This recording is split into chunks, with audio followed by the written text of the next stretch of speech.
What's going on, you guys? It's your Huggable Hipster here, and welcome back to The Casual Nerd. Today, I have the wonderful, the absolutely amazing Steven Saylor here with us today. How are you?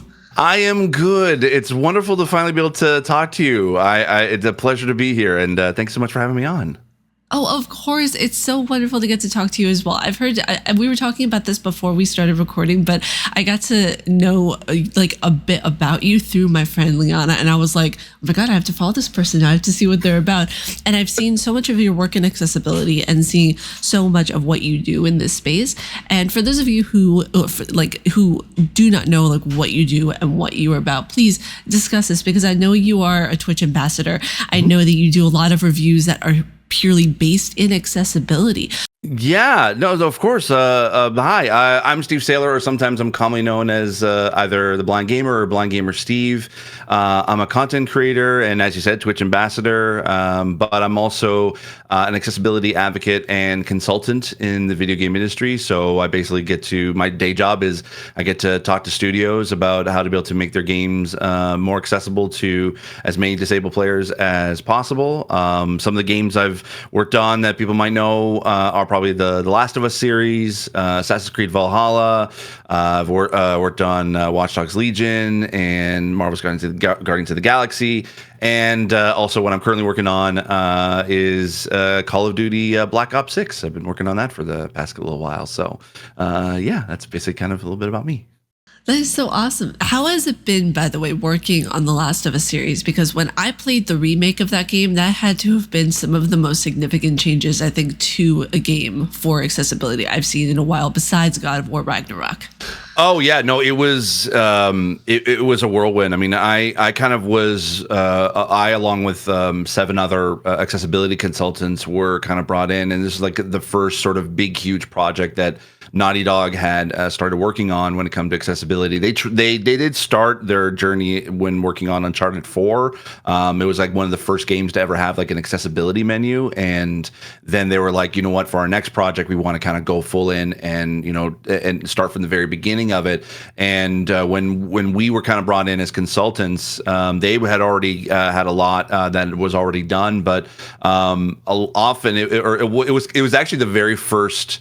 Other than working with Ubisoft or on like a workshop with a bunch of different games that they were working on, it was the very first time they ever got to go to a studio and actually like play a game that was like hadn't been released yet, and giving feedback on it, and meeting the team, meeting Neil Druckmann and Hallie Gross and the entire team at Naughty Dog, and just also my other fellow consultants, because I didn't really know them that well yet, or I hadn't met them in person as of yet. So it was really cool to be able to work on that from part 2, even being brought back on to work on part 1, and then also for part 2 remake, they had us take a look at No Return, their roguelike stuff. So it's just been a really cool journey just to kind of have like a very, very, very tiny part of that whole series. So yeah, it was really cool. That's so amazing. I even, when I was playing through it, I even noticed like they worked on a lot of stuff within the photo mode of where you could have the light placement done. And I feel like that's so important, just as like a little bit of an intro story as to why I got into accessibility as much as I am now, is where 2 things I saw in Elden Ring and in Alan Wake 2 that actually made me very sensitive, because my, it's really interesting, because over the years, my vision has gotten to a point of where like I can't read like the fine print of certain things. So if I'm seeing text on a screen and there's no backdrop, it's very difficult for me to be able to read it.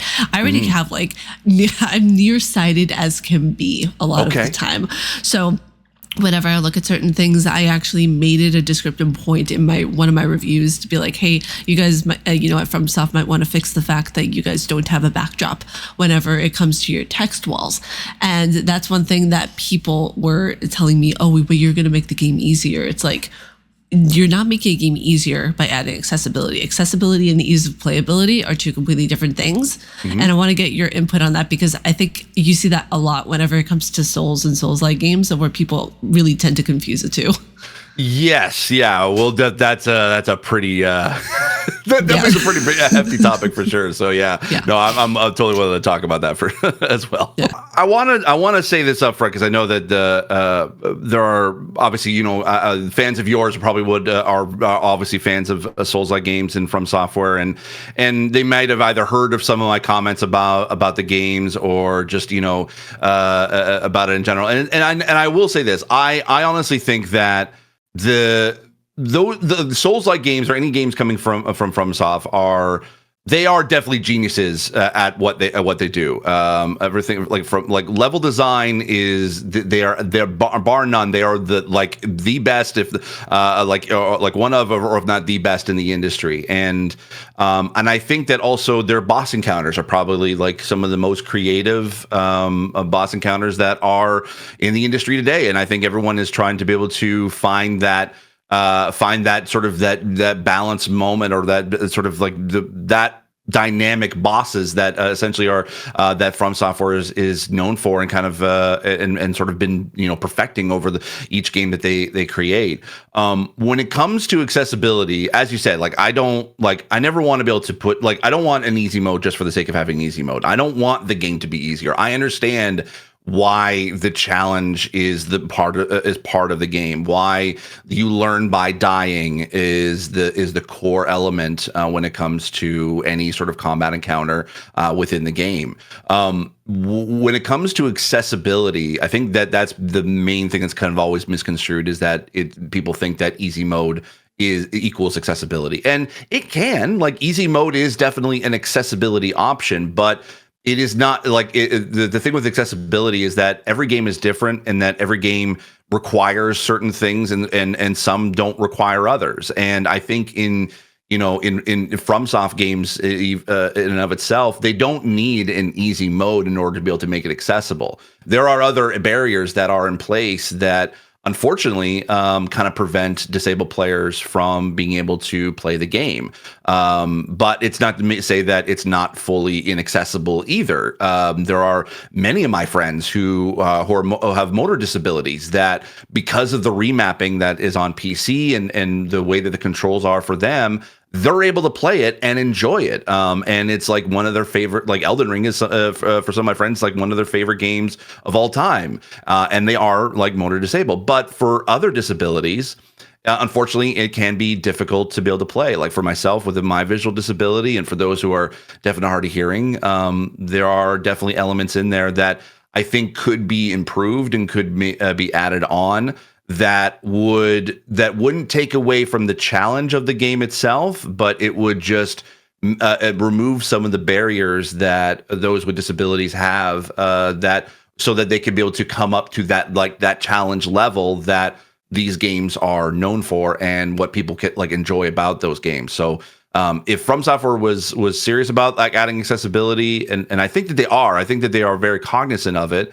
And I don't say that they're they outright refuse to include accessibility. They're not arrogant in that sense. I just think that unfortunately, with that kind of culture, it's accessibility is not really well known, or known how to be able to do it correctly. So it's just if they're willing to reach out to other people in the industry and ask how to be able to make it accessible but still keep the challenge, then I welcome that conversation. But for right now, it's just kind of one of those. It'd be great to be accessible, but for right now, I don't see that happening really anytime soon, but who knows? And that's the thing too, of where and that's, I think, the part on the journalists as well, to be able to mention things that they are seeing and feeling and experiencing whenever they come across certain accessibility deficits, if I want to say, that are happening in these games. Because even with Alan Wake, I experienced this kind of interesting thing that happened, and I put it in my review. So I hope they have either already put a patch in for it, or they are going to. But there is a part in one of the boss battles in the later game that if you stay in the bright light, you see this really heavy, kind of strobing light across the top of the screen. And I couldn't even look at the screen when it was happening because it was that bright. And I put in my review and I thought, wait a second, this could be actually useful to people who don't have great vision and can see shapes and only can see certain colors. And I thought that, okay, this is great in certain instances, but really bad for someone who has really bad vision and can't see that well. well. Yeah. People think that, it's just for disabled people, but it is also for everybody. Like a lot of times, a lot of accessibility that can be added in games can benefit players who are without even a disability. For instance, I mean, how many times saying in a game like Call of Duty where you throw a flash grenade and all of a sudden your entire screen turns white and everyone's like, it's just way too bright, and then you have to kind of wait for the game to kind of come back in so you can actually be able to see properly. There's there's an accessibility option that's available now that is called a reverse flash, where instead of flashing white, it flashes black instead. And it's a lot easier. Exactly. Yeah. It's a lot easier in people's eyes. It's designed for those who are photosensitive or prone to potentially seizures. And it's designed with that in mind, but it benefits everybody because now everyone doesn't have to have that flashing white light. And even technically Elden Ring, when they remove that giant white logo at the beginning of the game when you boot it up, and it's like, it's way too bright. They changed that to being black instead. And it's something like that can yes, it could be it's designed for accessibility or disabled players, and that's always super important to design with that in mind. But there's going to always be side benefits to adding accessibility into a game that is also beneficial for people, other people who don't have disabilities. Yeah, exactly. And that's the thing too, of where I even remember seeing on Twitter, one of my friend's posts went viral, and this benefited him in particular because he has motor function disabilities, and he finished Elden Ring and was able to play with the new pad that came out from PlayStation. And I thought that was probably, it brought me to tears. It made me so happy for him because he's been wanting to play this game forever, but he couldn't play it with a traditional controller. And I thought that, man, it is so amazing that you said you are 40 and I'm 31. So we're not that far off in our generation to see this actually happening now in our lifetime with video games not being actually that old of an art is absolutely phenomenal. Yeah, I love being able to, about 2 or 3 generations ahead or past when I started playing video games. I'm just so happy that, I wish I could go back to tell my 12-year-old self that, hey, the games do get better. Because I used to think that, honestly, it was that I just sucked at video games growing up. I legit was one of those oh, man, I just can't seem to, get that specific jump in Mario. I can't do it. I just suck at this. But it took, it wasn't until into my 30s that I realized that it wasn't that I just sucked at games. It's just that games sucked for me. And it was then that I decided, accessibility is beneficial to not only just me now, but also beneficial to any kids that are kind of growing up who, because the kids today, essentially, that is their social hangout. It's not the playground as it once was. It is now, the lobbies in Fortnite or in Roblox or whatever game that they want to jump into. That's the thing that they socialize in all the time. And so when disabled players want to be able to join in that social circle, having a game that's also accessible to them means that they can actually be able to join in and have that socialization that kids desperately need whenever they're growing up and in school. Yeah. And also, I just want to say for anybody who's why is she wiping her eyes all the time? It's literally my allergies. Okay, you guys, this conversation doesn't make me emotional right now. It's okay. It's okay. I'm known for crying on the internet, so it's fine. It's all good. No, so literally the same here, because I cried whenever I finished one of the bosses in Elden Ring DLC, and I was just bawling my eyes out. I was like, oh my God, I actually did it. Yeah, mine was it was for crying over the all the accessibility options in The Last of Us 2, and I kind of went a bit viral. Yeah, I didn't plan on being emotional. It was literally the only reason why the camera was even on was I was recording because I knew that because I got a review copy of The Last of Us 2, and I knew there was going to be a lot of accessibility in there, and I recorded it because I was I wanted to catch my reaction of seeing the final version of it and seeing everything in there, and it was supposed to be a celebratory we did it kind of moment, and then I didn't expect to just start bawling my eyes out, and and I didn't even, I wasn't even going to put it out until like a little. I've had it sat on my hard drive for like 2 weeks, and I was like, I'm not going to do this. I'm not going to put it in the review. Like, what's the point of that? And then my friends and family were like, no, Steve, you should put it out. And literally up until like 30 seconds before I posted, I wasn't going to do it. And then I was like, you know what? Let's screw it. Well, and I was afraid what the internet would say, but hey, it went viral, and here I am today doing what I get to do. So it's okay to cry on the internet, y'all. Yeah, it's such a beautiful thing, though, and it just shows how passionate you are about the craft that you do. I mean, it's so wonderful to be able to see people like yourself who want to be able to make a difference in the space and a difference in the community by using their own personal experiences to do so. And I think that's wonderful. Like, I know, just to say a bit of a personal story about myself, which again, it's the internet, I know people are going to give me flack for it, but it is what it is, and I think that whenever we even see people who have different skin textures and everything, because I have really bad eczema, and over the years of having eczema, you get scarring, you get different colorations and different variants of skin tone and color. And I saw in Dragon's Dogma that they added different skin tones and different scar patterns. And I thought that, oh my God, like I actually got like really emotional when it came out, and I saw the character creation sheet, and I was like, wow, I can actually make a character that looks like me. And this is really absolutely incredible. So, and for the people who created the Dragon's Dogma 2 character creator, you guys are absolute saints. I love you. You are amazing. I think that is just so wonderful. To branch off into that, I would love to get to know more of your story. Sure. For those of you who don't know, what is the current type of blindness that you have right now? And is that what led you into being an advocate and actually being a creator for disability and, wanting to do this job in particular? So my condition is called nystagmus, which is an involuntary eye movement where my eyes will kind of like vibrate back and forth. And what that does is it prevents me from being able to focus. So everything that I see is extremely blurry. I can see lights and shapes and colors, but even with glasses on, but that's generally about it. With glasses on, kind of like everyone sort of like thinks of a visual acuity, kind of like perfect vision is like 20/20 vision. What that really actually means is that when you're looking, if you have 20/20 vision, when you're looking at something that's 20 feet away, it will look like to your vision it is 20 feet away. With my visual acuity, with glasses on, it's more like 20/200. So what is 20 feet away to me looks like it's 200 feet away.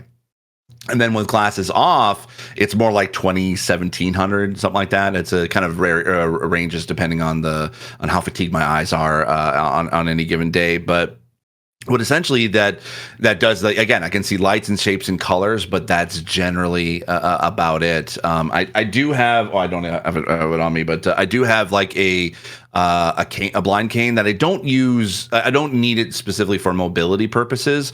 It's mostly just to kind of, because of my vision, I can be independent. I can get around without having a need for a guide dog or a sighted assistance. But I can't, I do have a cane essentially. It's more of like to tell other people, hey, I'm blind. And so kind of either give me a little bit of a wider space, or just, if it looks like I'm having trouble trying to be able to read a sign or a menu or something like that, that's the reason why. It's kind of what they call like an identification cane. But I also use it for a bit of mobility where, because my depth perception is obviously very off. And so trying to be able to walk down or up a flight of steps can be tricky. And so essentially kind of how I'm able to play video games or even use a computer is right now I actually have like a 50-inch TV that acts as my computer monitor, and also my gaming TV. And it's literally sitting about like this, as far away from where my hand is to me. That's how far away the TV is. It's about 1.5 feet ish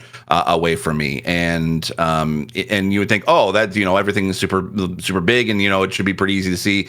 I still need to be able to have what they on Windows. There's an application built in called Magnifier, where it allows me to be able to zoom in to anywhere on the screen, and I can basically blow up text to any size I need to in order for me to be able to see. And that's how I'm able to use my computer on a daily basis. When it comes to playing video games, Same setup, obviously with my 50-inch TV, but oftentimes it can be difficult because I don't have that. Bless you. I don't have that magnification. Like there is magnification built into the both Xbox and in PlayStation consoles, but they're very cumbersome and they're not very like I wouldn't be able to like say go into a first person shooter and have magnification turned on because that would be like you wouldn't be able to play it properly with that on. But so I often have to rely on a lot of accessibility that is designed for folks that who are more blind than I am, and like kind of based on that spectrum, like they're more closer to totally sightless. So the things that they need is things that I need in video games because I can't rely on those tools that I use just on a computer on a daily basis. So, and then how that led into what me wanting to do accessibility. My disability definitely had a big part of that because it was. I started out actually as my YouTube channel back in like 2015. I was hanging around with some of my friends and they were all gamers and I wasn't really playing games a lot at that time because they became too complex for me to be able to play. And I remember one conversation I had where I just sort of said like, you know what, I've been telling you all for years that I sucked at games. I'm just going to show you. And I just started to like, you know, I'll just create a YouTube channel and just, record myself playing games. And thankfully I had some friends who helped me out with that and got me up and running. And it was literally just, it was more funny to watch me fail at a game than it was for me to do well. So I was able to laugh at my own disability of how bad I was at playing games. And it was so it started off as a joke, but then over a period of time, people started to kind of come in and ask like, okay, what kind of accessibility would you need in a game? And I started talking about that a bit more from my experience.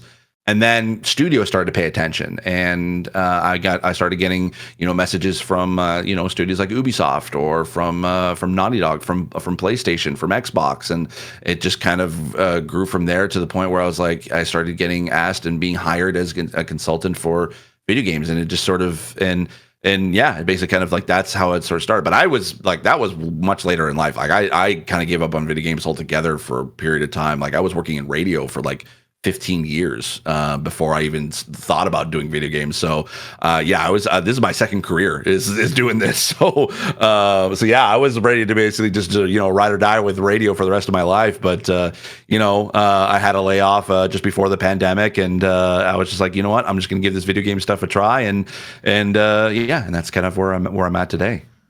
That's absolutely beautiful. I thank you for sharing your story, by the way, first and foremost. I think that it's really cool whenever I see like people switch their jobs, which you wouldn't expect them to do video games, but then you see what their job was before. It's like, wait, how did that happen exactly? Yeah, exactly. It's so cool to see because like I remember during the pandemic, a lot of people tried to give content creation a try, and during this point I had already been doing content creation for like 7 years, so I was like the grandmother in the room sipping my coffee gently and being like, oh, sorry, you want to get into this thing now, do you? What is this YouTube you speak of? You have the YouTube tubes, or what is this? Yeah, exactly. I can just imagine us being like one of an elderly home just when we're like in our 80s and 90s and be like, huh, I remember those days. We fought the Elden of Ring. Exactly. Pass me the Xbox controller. Grandma, we don't have controllers anymore. We just used our wrists. It's like, oh dear. Back in my day, we had a thing called joysticks. Back in my day, we didn't touch ourselves for video games. Wait, no, that sounded wrong. Sorry. No, that's right. I get the point. I get what you're doing. That did not come across to me that I had planned. Oh, God, I love it. Oh. That was great. I feel like that is going to be every millennial's humor whenever we get to that stage of our life, because it's just like, the government's gone to hell. What else do we have to lose right now? Exactly. So I want to get into more of at least what I think is going to be a serious topic. And you can either like tell me, hey, Ariel, let's not discuss this, or yeah, fuck yes, let's discuss this. I'm all on board. I want to know what, in your honest opinion, what gaming companies and PR companies and the likes should be doing more for accessibility? Like, what do you think that they are not doing right now that they could easily be doing? Ooh, that's a very, very good question. I will say for the most part, what I am liking what I'm seeing in the industry right now is that a lot of studios are now understanding the why accessibility is important. We kind of, the Last of Us 2 kind of was that watershed moment within the accessibility community that we got to see what an accessible game is like from a large like AAA scale, and seeing the stories that kind of come out from not only just myself but just from other players who were like, I bought a PlayStation so I can be able to play Last of Us because it was the only game I could actually be able to play, and there was the stories of several of my friends who were completely sightless that was able to play the entire game from beginning to end, which is an amazing feat in of itself. And so studios were paying attention to that, and they now understand the why accessibility is important. They're just now trying to figure out the how. And the thing with video games that is different than like say something like accessibility for the web or for like TV and film is that every game is different. Inherently, that's kind of the thing that what every sort of PR marketing team is trying to be able to do. They're trying to be able to promote like how different the game is, but even if it's in the similar genre that people have played, they want to try to doing something different than what that game had done or another game had done in that same genre. They're not trying to even sequels. They're not really necessarily trying to repeat themselves. They're always trying to be able to add more or add new features essentially to a game. So every game is different when it comes to accessibility, and but it is difficult to be able to kind of create sort of like a standard of what would be sort of the thing that it would be every game should have. There are some, if you're going to have dialogue in the game, obviously having a suite of subtitle options is required and is needed, and being able to not only just have subtitles, but obviously have the ability to be able to adjust background, opacity and speaker tags and color and size and all that. But then there are some times where if a game doesn't have dialogue at all, it doesn't really need it, and it's kind of rare though those games exist. But that's kind of one of the things that essentially that's what makes video games different, is that not every game is has the same needs as other games. And I think what studios or what I think that they should be doing now is not necessarily like trying to be able to make their games more accessible, because that's happening, and that always is going to be a bit of a learning curve. It's going to take a little bit of educating studios and building up accessibility champions within studios to keep that accessibility work going. But what I think really is needed now, that is an easy thing to do, is talking about accessibility as part of the marketing of a game or the promotion of a game, because right now, as for disabled players, there is very, very small amount of games that talk about accessibility before a game is launched. Oftentimes it's either you get it maybe like a few days before, if you're lucky. If not, you have to rely on people like myself or other creators to basically play the game first just to see what's available. And there are some studios that that are better at it than others. Ubisoft has probably been the one that spearheaded a lot, where whenever a game is announced, they not only have like an accessible trailer, but they also have an article that's up on their site that lists what kind of accessibility is being added into the game. But there are a lot of studios that don't do that. And we as disabled players, we want to enjoy the hype of a game. We love being able to watch stuff like the Game Awards or the Xbox Showcase or, Summer Game Fest. And we want to be able to be a part of that same hype. But when there's no accessibility that's talked about or offered, or anything like that, we kind of are in the dark as far as we don't even know if we're going to be able to play a game, and it might be a game that we're super interested in.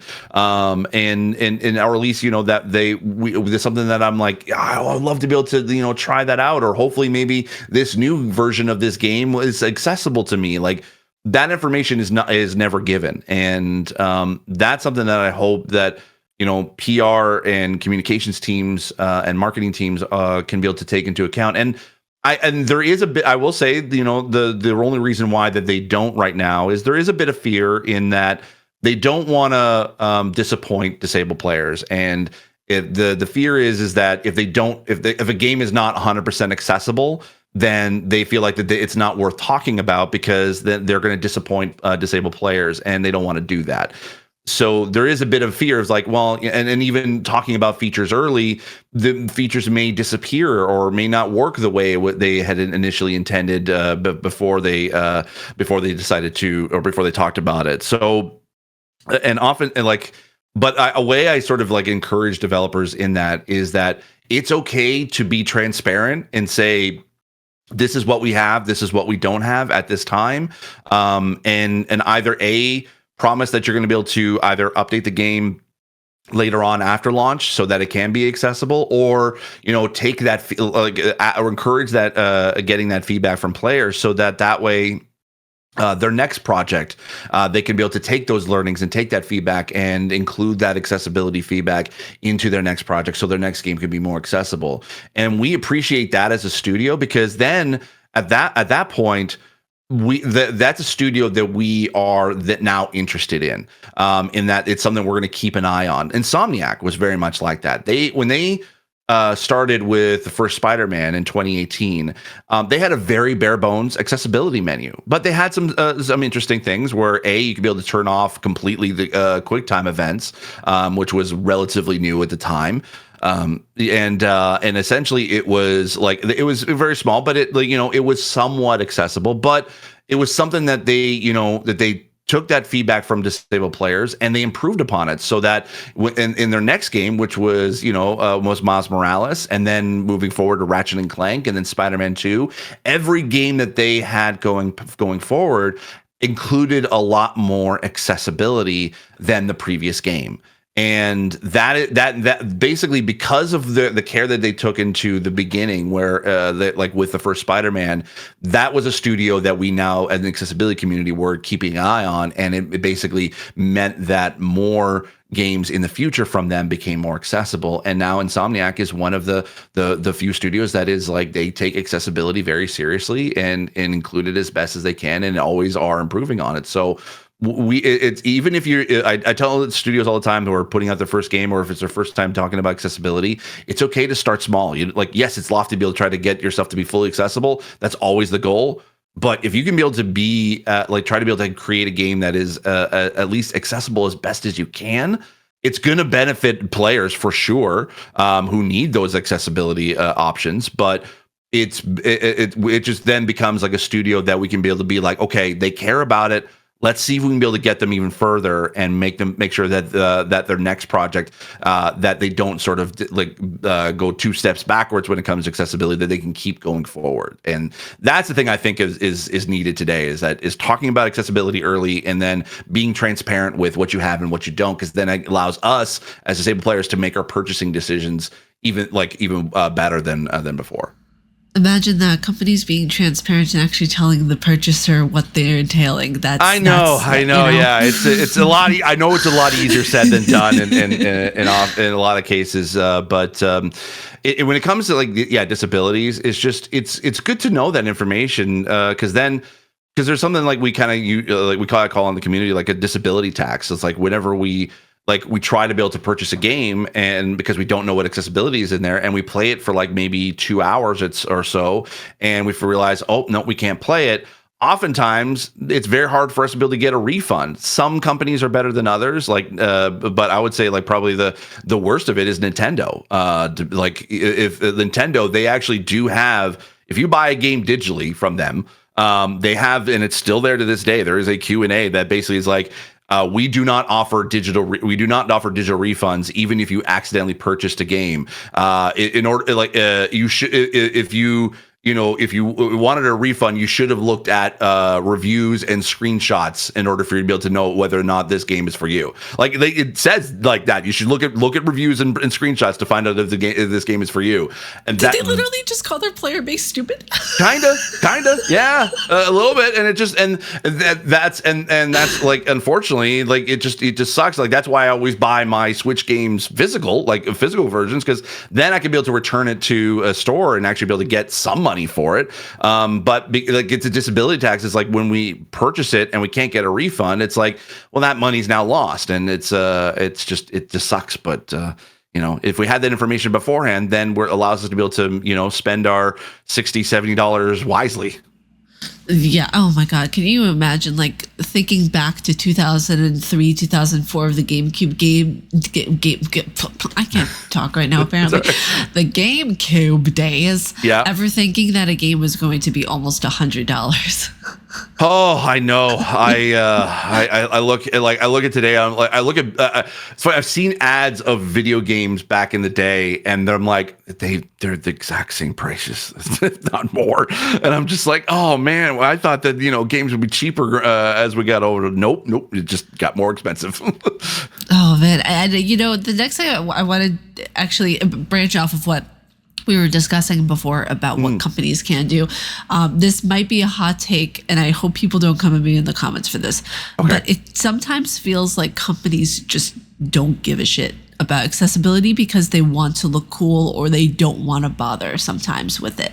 And that's sometimes what I'm seeing with a lot of the things, especially from the posts that I see from you, of where like it's disappointing to see companies when they have it staring right in their face, accessibility. I'm not going to name names, obviously, out of respect, because I don't want to do that. Yeah. But whenever it comes to certain things, like just making the text bigger, or just making certain things even more simpler for someone who cannot even like, if they have like, I don't know, whichever disability lies under the spectrum, just making it a little bit simpler for them to get around. I feel like companies don't want to go through all of what the work would be in order to make the games more accessible, because they don't want to look like, they want to be like, oh yeah, no, we don't need accessibility. It's like, it's not supposed to be a contest. It's supposed to be just caring about people. Yeah, exactly. I will say that there are like at the beginning of sort of when accessibility was starting to be talked about in the video game industry, there was definitely a lot of that sort of pushback, and it's just like, we don't care. Like, who cares? Like, it's a very small percentage of players, but that's also now. But like as time went on, that's now become debunked. And I will say that thankfully, at least the developers that I've talked to, I've rarely ever seen anybody who was just outright fully against accessibility. Oftentimes, whenever accessibility is something that they kind of push back against, is exactly that. Like it's mostly they didn't think about it early on, so it's just too much work to be able to fix now. And it just it's there's nothing we can do. There, like I remember. I love telling this story because it's like one of those times where I love sometimes guerrilla game dev. So I won't say the studio, but it was a big AAA studio, and I heard this from a developer where the art director of this game wanted to let the player see the most gorgeous environments that they were creating, and their solution to do that, instead of instead of trying to be able to make the game more like just a better user experience, they were like, their solution was, just make the text smaller, so that way it doesn't it's not too much text on the screen, so that players can see our gorgeous environments. And there was one developer who literally would go after hours and would just slowly turn up the font size over time, so that it wasn't noticeable until much later, and then they were until the time that they shipped it, and it wasn't the best font size fully that makes it fully accessible, but I was told it's definitely way more larger than it was going to be. Wow. And so sometimes there are people that just do that, and it just mostly a lot of times whenever developers don't want to add accessibility, it's mostly just out of ignorance. They just don't know how. Yeah. They don't know what what is entailed. They just think it's going to cost a lot of extra work for not enough payoff, because they think it's like the accessibility community is super small, but in reality, like 21% of the world's population is considered to have at least some disability, and that means that if you break it down to how many gamers there are, that's like upwards to around 400 million gamers that would consider themselves to have a disability, and that's not a small percentage. Like that's a huge amount of players that could benefit from accessibility. So, like I said before, like that's why I'm glad that now like at least developers are understanding the why, and they're just like, okay, now let's figure out how and do it in a way that doesn't buck against like 25 years of game dev tradition, because I've heard some stories about that. It's like, yeah, no, we don't need accessibility. It's fine. We know what we're doing. No, you don't. Yeah. See, this is why they hire folks like you, so you guys can tell them the what's and the how and the everything about it. Because exactly. It's so fascinating to me, because it's like I'll see ignorance sometimes on Twitter about how accessibility actually is, and people will actually like it's kind of comparative to whenever like I will say like a psychological thing, because I actually got my Bachelor of Arts in psychology, and I'll say this like psychological tidbit on Twitter and something, and they'll be like, actually, this and this area. And I see the exact same thing with accessibility. It's like, excuse my French, but you don't know shit from shit, good sir. Yeah, exactly. It's like they're using armchair game dev to think, because they think they know better, and I've seen that example, and I will call out this game specifically, but only just because it's publicly known that this kind of has happened. But when like Starfield, when that direct happened in last year's showcase, and I and a few others in the community had tweeted out about how small the font size looked, and it started to kind of gain a bit of traction from other tweets. It kind of like it kind of what I will say, I know I was one of the sort of the bigger people talking about it, but it was more than just us, or more than just myself. That definitely kind of, I think this is why like the community is much louder as together than we are just separately, or individually, but. And then like about like a week or two later, the Todd Howard was on Kind of Funny, and was asked about accessibility, and he talked about, we're implementing a large font size, and I'm like, oh, so you didn't think about that before in the previous years that you made it, and it's just now you're talking about a large font size. And granted, it is larger in the final version, is larger than it was in the direct, and you can, and the option is there, but it was kind of one of those.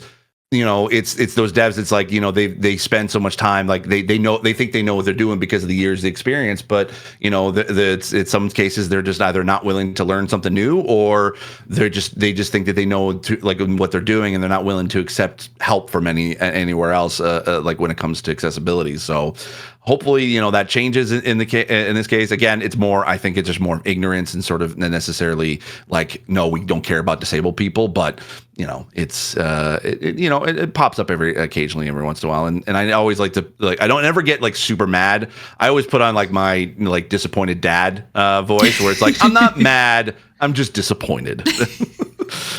Oh gosh, yeah, no, I completely understand that, and it's one of those interesting conversations that even though this might appear to viewers and to listeners as a difficult topic, and why is this being discussed? This is one of the crucial things that needs to be discussed consistently, because when you stop talking about something, people will start to forget, and we don't want people to forget about certain things. Ninja Theory is very much like, we want to do this right, and we want to do this like the right way. If we're talking about this sort of heavy topic like schizophrenia or mental illness or whichever, like getting it right is something that I think that's just in part of Ninja Theory's DNA, and to the point where they even have like academic papers designed because of what the work that they've done on the game. And that's really cool to see, and any other studio would just kind of like, oh, this is a cool idea, just having binaural, like voices kind of moving around your head, and that's a neat idea. We should do that. That's a cool mechanic, but they wouldn't understand. They would think of it as a cool mechanic, but not really understand what the like how to do it properly in a way that actually would best represent people who are schizophrenic or a mental illness. So I like that Ninja Theory was like, yeah, if we're going to do this, we're going to do this right. Yeah, and even having kind of the stigma being broken down, excuse me, of where you have this constant stigma within movies and television and everything that someone with schizophrenia or someone who has paranoid delusions is someone who is violent, and that's not the case. A lot of people who are violent have to do with being put into violent situations, not because they are inherently violent. And I think that's such a cool thing that Ninja Theory actually broke down Senua's kindness and wanting to survive and just having this kind of innate ability to be empathetic and understand. And I think that's really lost on media a lot of the time, of where we see these connections to mental health, especially in the movie Split, which that is the worst of it by far, if you're looking from a psychological standpoint of dissociative identity disorder. And you see him kind of like, the acting is great, but the way that it's done is kind of saying that, oh, people who have this disorder are violent. And it's like, come on, stop this. What are we doing? I get it. Like we even get that on the disability side, because often, there's the stereotype of even just, someone with blindness. People automatically think that, oh no, if you're blind, then it's like, it's someone that has, sunglasses, a cane, or a dog, and, they're completely sightless. They can't see anything. And, there are people that are like that. It's not, saying that there aren't, but being blind, as we talked about before, like it is disabilities. It's a spectrum. It's very rarely that it's an on-off switch. And part of that, unfortunately, like that education is lost in a lot of media because that's not best represented. Like people like me are not represented in media today. Like it's just because it just does it's because they just don't know how to be able to best represent it. And then like when you and when we see this in games or even just seeing in the gaming space, part of the reason why accessibility can be a part of a discourse whenever stuff like FromSoft games come up, or just a discourse in general, even just like recently with the situational disabilities, it's because of a lack of education and misrepresentation of how disabilities are within the media. And if we had that better representation in the space, then and better education in the space, then people would be open to be like, oh, okay, disability is not only just someone with in a wheelchair. It's more than just that. And that's something I hope will change, but it's been trying to change for a very long time, and I hope that it's moving upwards instead of backwards. What is your opinion, by the way, of that whole discourse that happens, if you don't mind my asking, of the term situational disability? Because I feel like that is a term that is technically outdated right now, that should be switched, but I want to get your viewpoint on it. So for those that don't know, I am friends with Alana, and because she is a proper accessibility consultant. She has consulted on several games, and mostly from her experience with a disability, but then also just from being in the space and educating herself on it. And so when she made her video and she was talking about the 3 different types of disabilities, which was permanent, temporary, and situational. Unfortunately, the thing that kind of got very taken out of context was when she was mentioning situational and about it's a lot of people sort of thought of it as she was saying that when you have a baby, that's a disability, and and that's not the point that she was making. The point of it is, like, when we're talking about specifically disabilities in regards to situational disabilities, it's the situation that is disabling the person from doing the thing that they intended to do. So when she talked about being able to pause a game, it wasn't so that the kid was the thing that was disabling her from being able to pause a game. It was the fact that the situation itself disabled her from being able to be able to continue to play the game as it was intended, so that she can be able to take care of the situation that was there. And yeah, like it has been a technical term that's been in not only just in the video game space, but also in the digital and in, like, lack of a better term, in IRL disability accessibility in many different areas of the industry. And my thinking of is that I'm not to say that I don't want the phrasing to change. I think that it needs to be a better education of what disability is. Again, it's that thing of people think of disability and they think, people in a wheelchair. They don't think they think it's something that, the body is disabled in some certain way. But in reality, it's still a term that's been in game dev or just in development in general. Like when you disable an option, it's just basically turning off something that is basically that prevents something from doing something within that sort of program or that game or whichever. And have people ever heard of disabling notifications? It's exactly, yeah. And people don't get upset about that about using that terminology, but for whatever reason, people think that when you think about situational disability, that yes. It is generally talking about disabilities in general.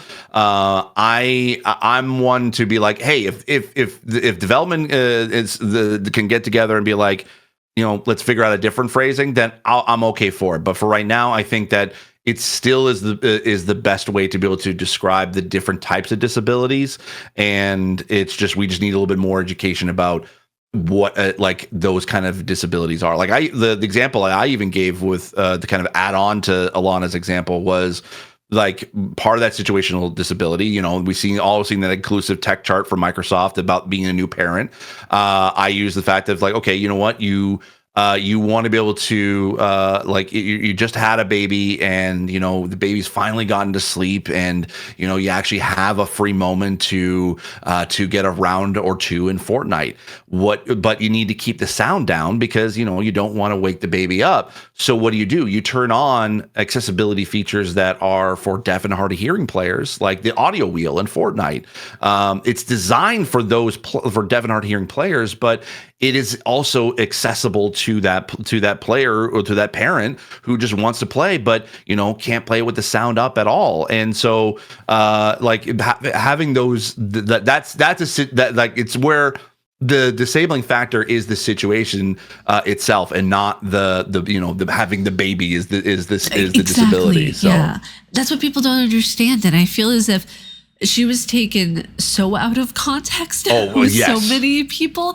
And it was so interesting because even bigger content creators were getting upset. And I feel as if, there's a certain point of where people, again, some people have to put aside the ego and say, just admit you haven't heard of this term before today. Mm-hmm. Yep. And just be willing to learn about it. There's no need to get upset. There's no reason to get emotional about it. There are certain things that we should be getting more emotional about in the world, but this is one of them right now. Yeah, I even had that same comment happen before because I think about a year or two ago I put out a video similar where I talked about the different types of disabilities, and I used that same example of putting the baby to sleep, and I had those comments where so having a baby is a disability. It's like no, it's not, and unfortunately it popped up again, and it was kind of unfortunately it wasn't inevitable, but that it happened. But I'm glad that at least it sparked a conversation that we get to sort of get to learn more about what these types of disabilities are, what is a situational disability, and it's understanding that and hopefully people understand that disability is more than just one thing. It's more than just the stereotypical thing that we think about. It can encompass everything. That's why we always say that in the community, accessibility is for everyone, because at any given point in our lives, we're going to need the accessibility that is designed for disabled players, like those with permanent or even temporary disabilities. But there are a lot of situations in our life where we would need that accessibility, and we would greatly benefit from it. We're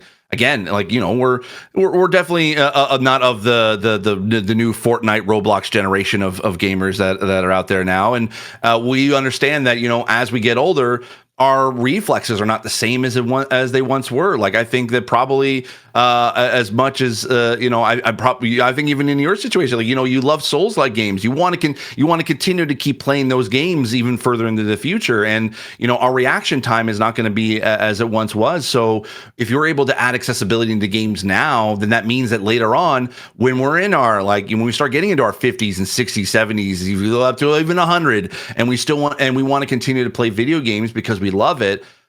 Adding accessibility now means that we can keep playing longer and into the future, and that's why we always try to push for it now, so that because it'll benefit everybody at some point in their lives.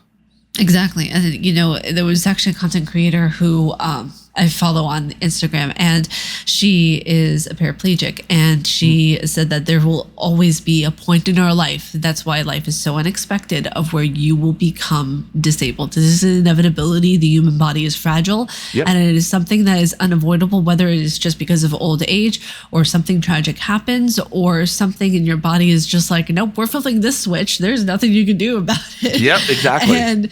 And a lot of people need to have more empathy and understanding with the fact that humans are human, and we're not just like a TikTok filter that's going to just stay perfect forever. That's exactly it. Yeah. Yeah. So I feel like it's so crucial for people who are even listening to this conversation understands that whenever it comes to accessibility, it's not about just wanting things for just one group of people, and that's it. Like you said, accessibility is for everyone, and it's something that should, I feel, be more taken into account, even for which I was really surprised about, that Capcom included in the remakes of their games. Especially with Resident Evil, like the accessibility got a lot better on that. Even just with them porting over Resident Evil 1 remake onto PC, including other types of controlling, I thought that was really cool. And it wasn't the best, it wasn't something of where like, whoa, this is a be all end all of accessibility. But for them to put for a game that was back in 2002 on PC with new control work, I thought, okay, this is actually getting somewhere. Yeah, that's even like the very early what accessibility does. Like, we think of it as sort of like it's modern controls, but it's just controls that evolved as we got older and wanted to keep playing. We realized that, oh yeah, that control scheme was just not like it just didn't work for us. Like, yeah, we were able to get through it at the time because we didn't, that was all what was available. But being able to like the control schemes have changed and the controllers have changed oftentimes, and that's that's that example of if we're able to do accessibility now, then it gets better in the future.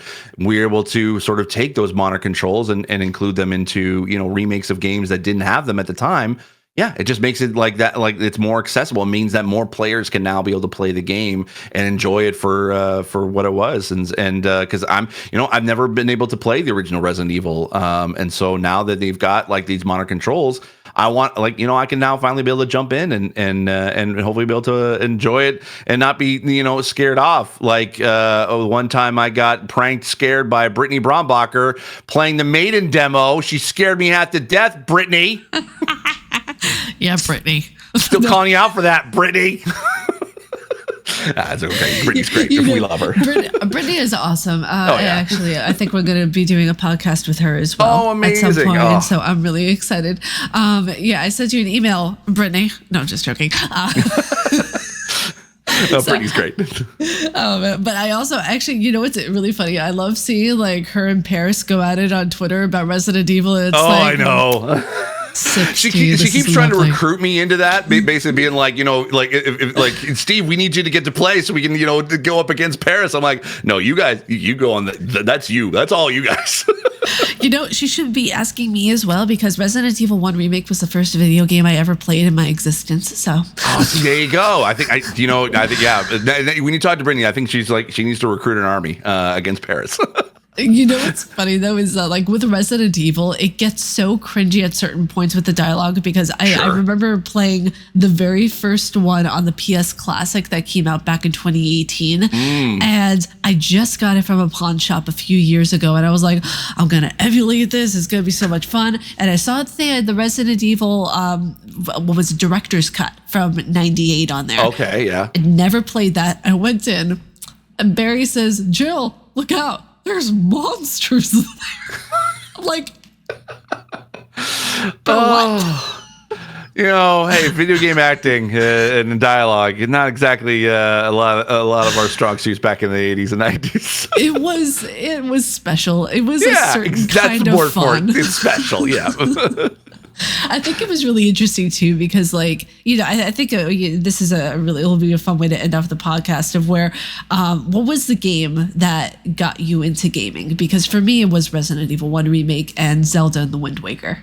Ooh, for me, I mean, the very first initial game that I played obviously was, you know, Super Mario on the original NES. Like that was that kind of that was the first game I ever played and got me interested. And then there was a few kind of games that I just was like here and there, but I think the one that probably had the biggest impact on me that it literally changed my life and kind of led me to the career that I have today was actually the Matrix Online.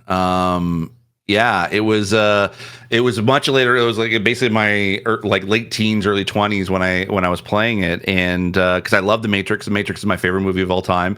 And I still say that, you know, it's my, like the trilogy is great. You know, if you think of a Matrix story as a whole, it's much better than just the individual parts.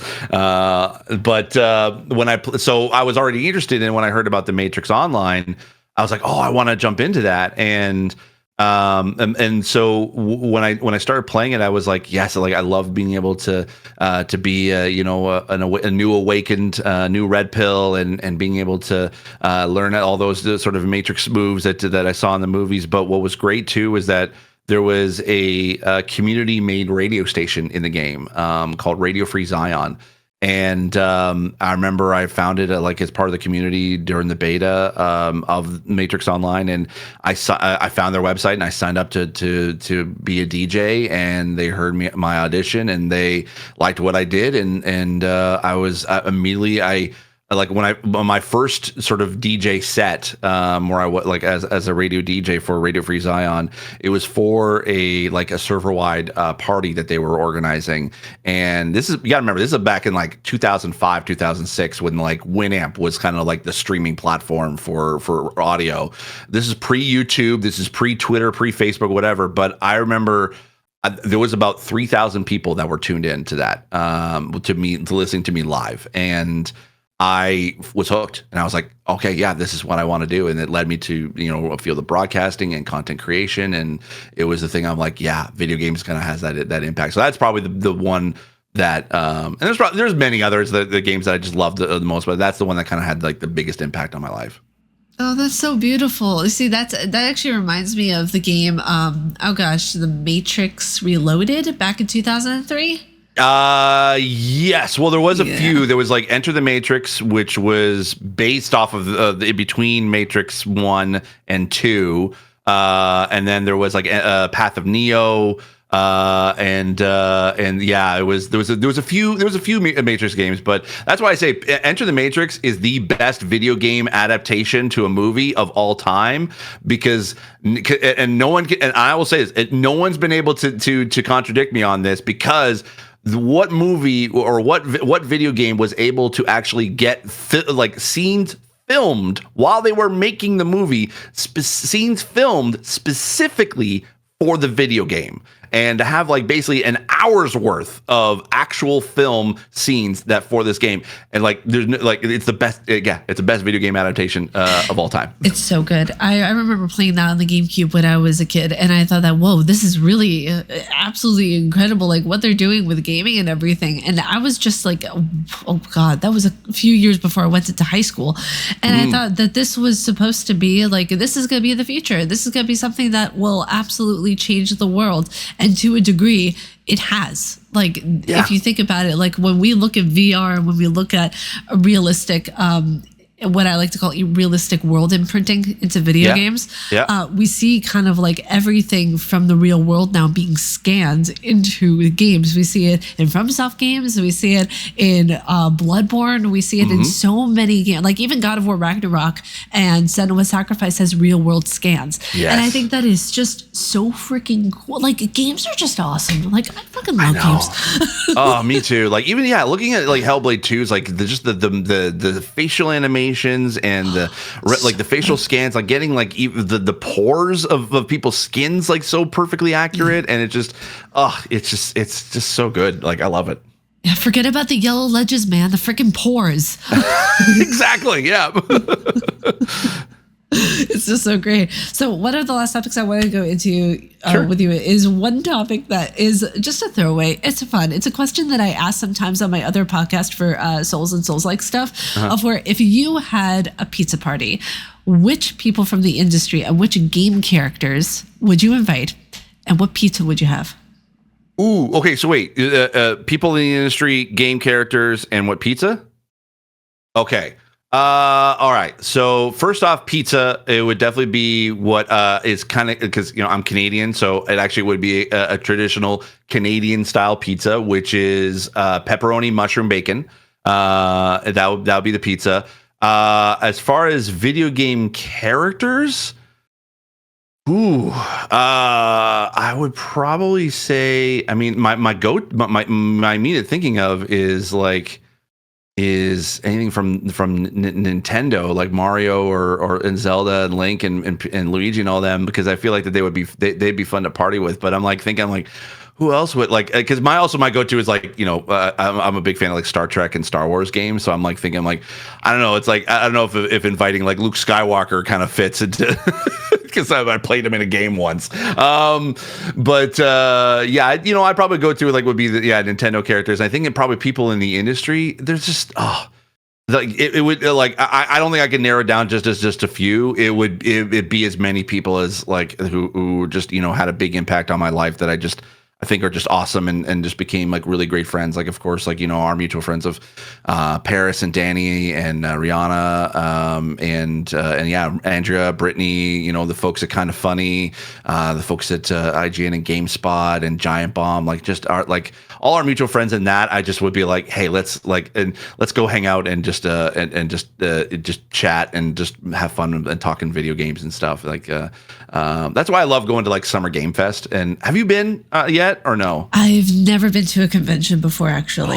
So no. Oh, yeah. Okay. We got to get you out to something, whether it's TwitchCon or something gaming related. That would be so much fun because it's I wanted to tag Greg in this, but I felt he gets so many tweets sent to him daily. But I was manifesting something because my dad was talking with me about this. He was if you could have a job in the industry and you would absolutely love it there, where would you be? And I was probably Kind of Funny.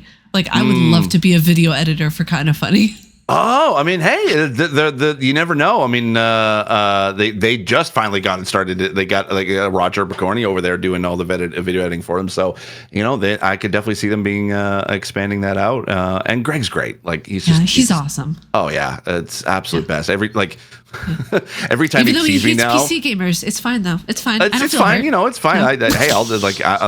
It's whatever. I love it. Every time he sees me now, he kind of comes up and sneakily tries to attack me because he knows that I can't see him. So and I just make fun of him. I was oh, okay, all right, beating up on the blind guy, and he goes, fuck off. Yeah, we love that. It's so much fun because it's I could just picture us both of us sneaking up on Paris and Danny and just absolutely getting them at PAX East and just being da-da. Don't be suspicious. Don't be suspicious. Don't just imagine a TikTok of you, me, and Brittany sneaking up on Paris with the song in the background. Don't be suspicious. Yes. Iconic. That would be the best.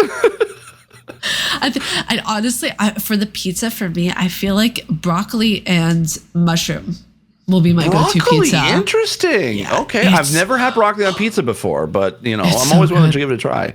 I would highly recommend that. And also, I know people are going to shit on me in the comments for this, but I don't care because it's fucking delicious. Chicken tendies dipped in Coca-Cola. Oh. Yes. Oh, okay. I never thought about that. Interesting. The sweetness of the Coke with the tenderness of the chicken. It's chef's kiss. I've had it since I was a kid. No one argued with me. They thought I was senile when I was a kid. Okay, so wait, do you also drink out of the same glass of Coke, or is that only dedicated to chicken tendies? No, I drink out of the same glass, but it has to be cold. It can't be warm Coke. I don't know who drinks warm Coke though. So no, definitely not warm Coke. It's gotta be cold. It's gotta be cold. That's interesting. Cold, yeah. Okay. Yeah, I dipped it in there during a live stream at one point, and someone said, "Ariel, do you need help?" I blinked twice. So question, even back to like, so actually now that brings up actually two questions about food. So A, pineapple on pizza, yay or nay? Yay, all the way. 1000%. Yep. You know that actually was invented by a Canadian. You know what? That explains why it's so good then. Exactly. Yeah, because Hawaiian pizza with pineapple and ham was invented by a Canadian. So there you go. There's a bit of fact. And then the second, have you ever dipped like French fries into like a Wendy's Frosty? For the first time, actually, a year ago. Oh, really? And what do you think? Excuse. Sorry. Bless you. Bless you. I swear to everything. Bless you. That's a threefer. Nice. I swear to all son was sacrificed. Oh, bless you. You're doing great. You're doing great. You're doing awesome. Keep going, Huggable Hipster. It's okay. Keep going. You can do it. I did try it. I absolutely loved it. And I was wondering, because it was at Wendy's and my mom said that you have to try the French fries dipped in a chocolate frosty. And that was the first time I ever tried a chocolate frosty because my allergies, I have very bad allergies. So I have allergic reactions to everything that is all nuts and all fish. Sure. And I have a gluten allergy and my stomach is a little diva. So I have to be very conscientious of like what I'm putting into my body even more so. Right. So when we were doing that, we were checking through all the ingredients of the Wendy's stuff just to make sure it was okay. Sure. And it was like a sacred moment. I was like, hallelujah. Nice. It was so much fun. I loved it though. It was so delicious. And then I took it a step further and I dipped a piece of pizza into the Wendy's Frosty. And the way the pizza was, like the sauce with the Wendy's Frosty, it was, oh my God. I hadn't thought about that, and I kind of want to try it because of course you don't get pizza at Wendy's, but it's like. Yeah, we had pizza from the mall, and then we went over to Wendy's. Oh, that's perfect, though. Okay, I like. I need to now try this. Now I need to try this. I think the next time we're just going to. Ooh, does it have? Does it like tag me when you do? Yeah, was it like? Is it? Do you think it's like a specific type of pizza? It has to be, or do you think it's just sort of like any kind of pizza? Any kind of pizza works because I think it's the sweetness combined with like the sauce that makes it good. Okay. So I mean, like, I think this is also your perfect time to try like broccoli and mushroom pizza. Yeah. With the Wendy's. It's so bad for you. We're not dietitians. We're not telling you guys what to eat, by the way. No.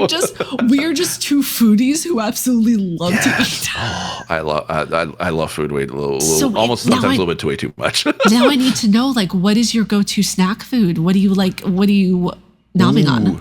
So I'm always more of like a salty, savory kind of guy. I don't really like I can handle sweets. I can handle like chocolate or candy or whatever. But it's unfortunately it's a little too sweet for me. So I've always been like anything that's salty or savory. So I would say it's and this is the Canadian in me coming out. There's a flavor of chips called All Dressed and. Don't ask what's in an all dressed. No one knows. No Canadian ever knows what's actually in all dressed. But there's a certain types of like herbs and spices that they put into it that it just tastes good. I always like. I think that's probably like my favorite kind of a chip that I usually like to have. But snack wise, it's usually either chips or popcorn if I ever need to. I started actually to really also love. I don't know if they like a little bit of a healthier is that these veggie sticks like that are sort of made into like chip form. So it's like and it just has that kind of like a little bit of the saltiness for chips, but has that that flavoring of vegetables, but it's also a little bit healthy too. And so I've been really enjoying those as well. And that's my kind of like my go-to sort of snack. But I enjoy the occasional like chocolate bar or the occasional like if I had to choose between like a cake or a pie, I would go for like an apple, like for a pie all the time, no matter what. My favorite's apple. Oh, nice! I see a cultured individual here. Okay, cool. Yes, exactly. Yeah. Funny enough, don't like cheesecake. Really? Okay. Yeah. See, that's interesting because I am a huge fan of like strawberry cheesecake, but I can only have it in small doses because it gets a little bit too sweet for me sometimes. So for me, it's the like that's the only one I will like is if I do eat it, it is strawberry cheesecake. But for me, it's not.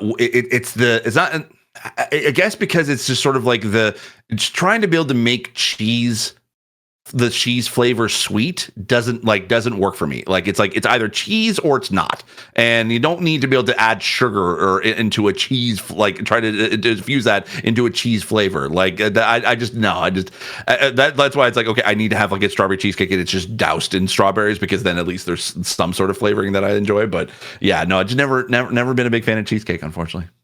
You know what's interesting is that whenever it comes to sweet stuff, I'm a pastry person. So like if I'm having something, it's going to be like an apple tartlet, or it's going to be like a homemade cookie or something, because I like to bake. Like I love cooking. I love all that kind of stuff. So like if you ever come over and you want something, or if you need to like me to bake you something, I got you. Don't worry. Oh, I love it.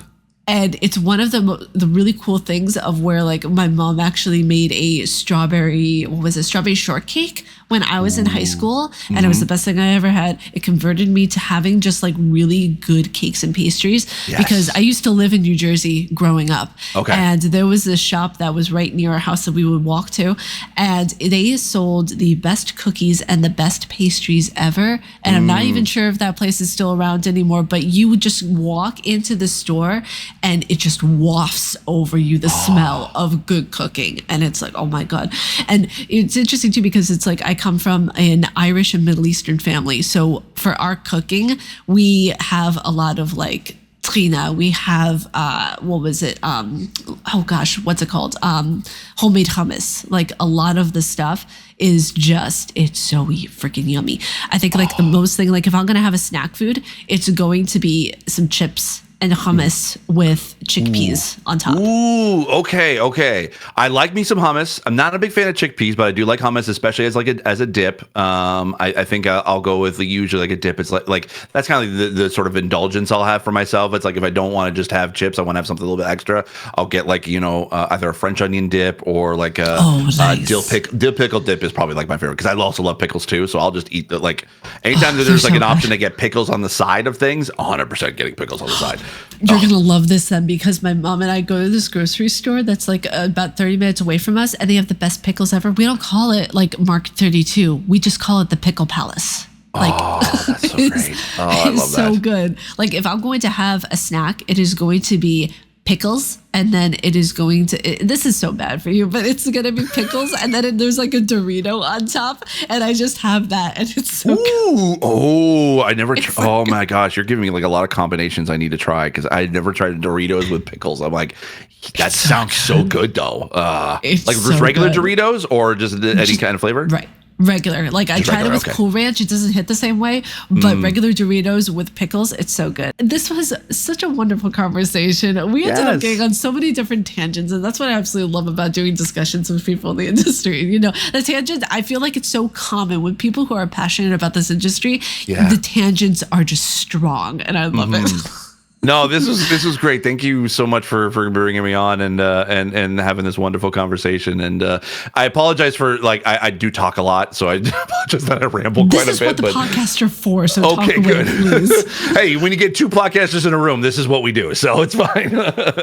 Exactly. But no, thank you so much for having me. It's been an absolute pleasure.